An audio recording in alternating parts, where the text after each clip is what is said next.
اور 2025 آدھا گزر گیا، عمران خان ابھی تک رہا نہیں ہوا. میرا سوال یہ ہے، ویسے تاریخ آپ نے بھی نہیں دی تھی، آپ نے شاید ایک جگہ پہ ریفرنس کے طور پہ کہا تھا کہ ایک مجھے بھی میں پتا نے ہے. تاریخ نہیں دی کہ کب رہا ہوں گے. نہیں آپ نے کہا مجھے پتا ہے، اور میں نہیں بتا پاکستان سکتا. کا واحد پامیسٹو جس نے ان کی رہائی کی ایک بھی تاریخ نہیں دی. اچھا اب آ رہی سمجھ کہ سمجھ آ رہی ہے اچھا کہ 2025 میں حالات اس طرف اپنا جھکاؤ لیں گے کہ 8 سیڑھیوں کے بعد چھت آتی ہے اور پھر دنیا نظر آنا شروع ہوتی ہے. 8 سیڑھیوں کے بعد چھت نظر آتی ہے اور پھر دنیا نظر آنا شروع ہوتی ہے.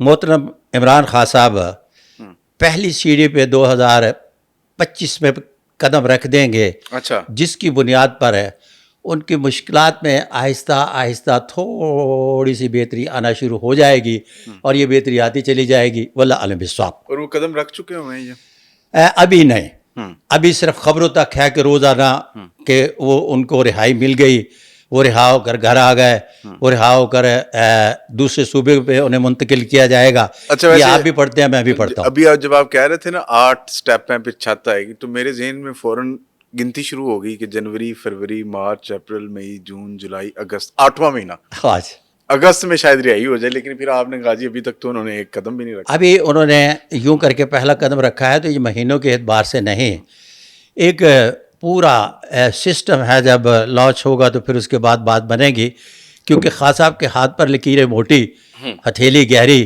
اور ایسے لوگ تو پانی کنویں سے نکال رہے ہو نا، تو درمیان میں پانی آ کے رک جاتا ہے، اور پھر پتہ چلتا ہے کہ اس کو 3 مہینے لگ گئے، اور پھر اس کے بعد بالٹا کھینچا تو پانی نکلا. اچھا بہت سارے لوگ ہیں جی ہمارے بڑے سینئر صحافی ہیں، انہوں نے تاریخیں دے دی ہیں، تو میں چاہ رہا ہوں کہ ذرا اس تاریخ پہ بھی روشنی ڈال دی جائے. ہمارے ایک سینئر صحافی ٹی وی پہ پروگرام بھی کرتے ہیں، بلکہ تینوں ہی کرتے ہیں، ایک بہت جونیئر لیول کے ہیں، میری طرح کے صحافی ہیں چھوٹے سے. انہوں نے یہ خبر دی کہ عمران خان صاحب مئی کے اختتام تک عدالتوں کے ذریعے باعزت طریقے سے رہا ہو جائیں گے.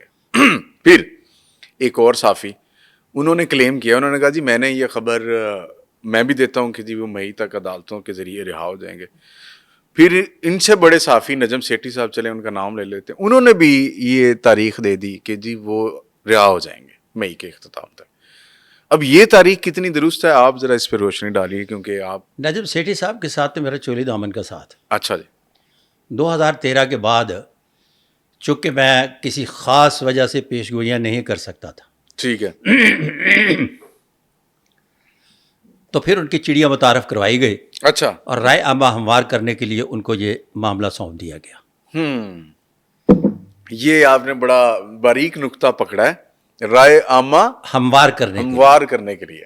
پھر اس کے بعد میں جب دوبارہ اس فیلڈ میں آیا، تو یہاں اس فیلڈ میں آنے سے 2 سال پہلے خاص طور پر میں ایک جمخانہ کلب ہے وہاں بیٹھا ہوا تھا، تو رات کو 10 بجے کے بعد وہاں بند ہو جاتا ہے وہ مین ہال. ٹھیک ہے. تو رات کو 12 بجے ساتھ والے کمرے میں فنکشن ہو رہا تھا، تو سہیل وڈائی صاحب تشریف لائے. اچھا جی. مجھے پوچھا کہ اس سال پیش گوئیاں کر رہے ہو؟ میں نے کہا نہیں. انہوں نے پھر پوچھا کر رہے ہو؟ میں نے کہا نہیں. تو پھر انہیں فون کیا، انہوں نے بیٹھے ہوئے اور مجھے بتایا کہ ساتھ جو فنکشن ہو رہا ہے تو میں ان کے لیے 2 کتابیں لے کے آیا ہوں، یہاں میں نے دستخط کروانے ہیں، ان سے آٹوگراف لینا ہے. تو فون پہ وہ کہہ رہے تھے کہ نجم سیٹھی صاحب سے کہنا کہ آپ کا کام ہو گیا ہے. صحافی حضرات پیش گوئیاں نہیں کرتے، تجزیہ کرتے ہیں، خبریں دیتے ہیں یا تجزیہ؟ جب صحافی حضرات پیش گوئی کی بات کرتے ہیں تو مجھے عجب سا لگتا ہے. یہ کام ان کا نہیں، اس لیے کہ میری پیش گوئی غلط ہو جائے تو وہ ساری میں زندگی بھگتتا ہوں کہ میری پیش گوئی غلط ہوئی. اچھا ویسے مجھے ایک سوال اس میں یہ بھی ایڈ کر لیں کہ یہ پیش گوئی کرنی ہی کیوں ضروری ہے ہر چیز کے اوپر؟ جی یہ ڈھکن کیسے کھلے گا، میں پیش گوئی کر دیتا ہوں. جی یہ چھت کب گرے گی، میں پیش گوئی کر دیتا ہوں.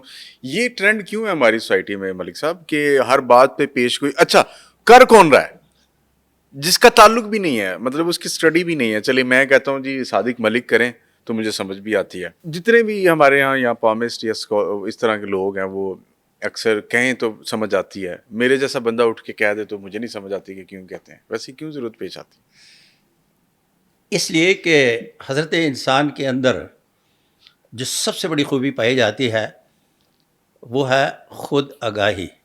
اچھا. یار کتنا معصوم ہے یہ، اپنے بارے میں سب کچھ جانتا ہے اور ہاتھ دکھا کے پوچھ رہا ہوتا ہے 10 یار میں کیے. انڈورسمنٹ لے رہا ہوتا ہے. جی. وہ جو کچھ ہے جانتا ہے،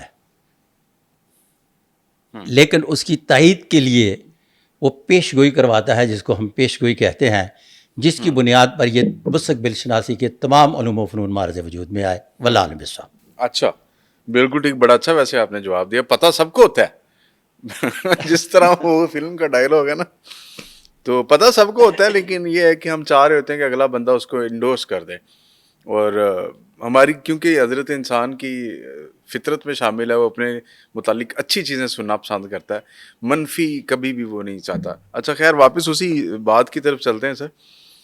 تو آپ ابھی تک کہہ رہے ہیں کہ جی 8 سٹیپ ہیں، عمران خان صاحب نے ابھی ایک بھی نہیں لیا، تو لہٰذا ان کی رہائی یہ کا اخباروں معاملہ. تک روزانہ آپ پڑھتے ہیں، صبح شام دوپہر. ابھی پہلا سٹیپ لیں گے 2025 میں لے لیں گے، پھر آہستہ آہستہ 8 سٹیپ مکمل کرنے کے بعد وہ سیڑھی کے اوپر والے خانے میں جائیں گے تو انہیں چھت نظر آئے گی، تو وہاں سے ان کا سیاسی سفر شروع ہوگا. واللہ عالم بالصواب. اچھا، اس سیاسی سفر میں عمران خان صاحب دوبارہ وزارت عظمیٰ کے امیدوار ہو سکتے یہ ہیں؟ بات کی بات ہے، ابھی دلی دورست ہے، اس لیے آپ کو میں نزدیک ترین دور نظر کی نہیں ہانک کے لاتا. تقریباً 5 سال تک تو نظر نہیں لوگ تو 25 سال تک 10 اچھا. سال تک ان کو وزیر اعظم بنا رہے ہیں. دوسری بار وزیر اعظم بنتے ہوئے کب دکھائی دیتے ہیں، میں بات وقت آنے پر کروں گا اور ڈٹ کے کروں گا انشاءاللہ. ٹھیک ہے. بفضل تعالیٰ. اچھا ملک صاحب، یہ جو علیمہ خان صاحب ہیں، عمران خان صاحب کی بہن، وہ بڑی ایفرٹ کر رہی ہیں. انہوں نے پچھلے دنوں ایک میٹنگ بھی چیئر کی ہے پارٹی کی. پہلے ان کے پارٹی کے اندر بھی ان کے خلاف کچھ لوگ بول رہے تھے. آپ نے ویسے علیمہ خان صاحب کا بھی ہاتھ دیکھنے کا اتفاق ہوا؟ اچھا، علیمہ خان صاحب کیا پالیٹکس کرے گی؟ کچھ کرنے کو نہیں ہے تو کیا کریں اب؟ نہیں، وہ جینون ایفرٹ کر رہی ہیں عمران خان کے لیے. بس کچھ نہیں کرنے کو تو کر رہی ہے. نہیں بھائی تو ہے، لیکن میرا خیال ہے جس طرح وہ جاتی ہیں بیٹھتی ہیں، باقی لیڈران نہیں آتے اس طرح. ایک درد بہن والا بھی ہے، شاید اس لیے کرتی ہیں. بہت زیادہ درد ہے بہن والا، جس کی وجہ سے کر رہی ہیں. ہاں جی. باقی وہ کسی عہدے کے لیے تو نہیں کر رہی. نہیں کر. آپ دیکھ رہے ہیں علیمہ خان صاحبہ کو اگلی آنے والے ٹائم میں اگر پارٹی بن بھی سیاست جاتی میں ہیں، بہت منسٹر ایکٹیو؟ بن جاتی ہیں، یہ بن جاتی ہیں، تو ان کی تو منسٹر بنے نہ بنے بغیر بھی عزت بہت زیادہ ہے. تو یہ تو چھوٹی چھوٹی سی چیزیں ہوتی ہیں. صحیح ہے. اگلا سوال.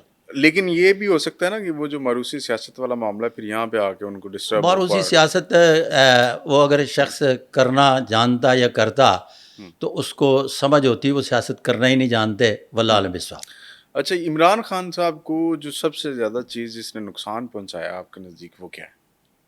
عمران خان کو سب سے جو زیادہ نقصان پہنچانے والی چیز ہے، میں آپ کو بتاتا ہوں کہ انہوں نے اپنے دور اقتدار میں کسی بھی اس مستحق شخص کو بھی نہیں نوازا جس کا اصولی طور پر حق بنتا تھا. اچھا. مثال کے طور پر آپ گواہ ہیں ارشد علی. ارشد داد صاحب ان کے general secretary P T I, میں ان کے گھر بیٹھا ہوا تھا اور میری ان کی دوستی جو ہے پچھلے کوئی 30-35 سال سے ہے. اچھا. اور ان کے میرے فیملی ریلیشن ہیں. میں نے انہیں کہا کہ 6,000 کے قریب پاکستان میں ایسی اسامیاں ہیں جو الیکٹ کیے بغیر اپنے لوگوں کو ابلائج کرنے کے لیے پارٹی کے وہ ممبران جو ایکٹیو تو ہوتے ہیں، لیکن کسی بھی جگہ انہیں ایڈجسٹ نہیں کیا گیا ہوتا تو ان کو ان اسامیوں میں ایڈجسٹ کر لیا جاتا ہے جو کہ ڈسٹرکٹ کمیٹی یا مارکیٹ کمیٹی تک سے لے کر چیئرمین پیمرا تک ہوتی ہے.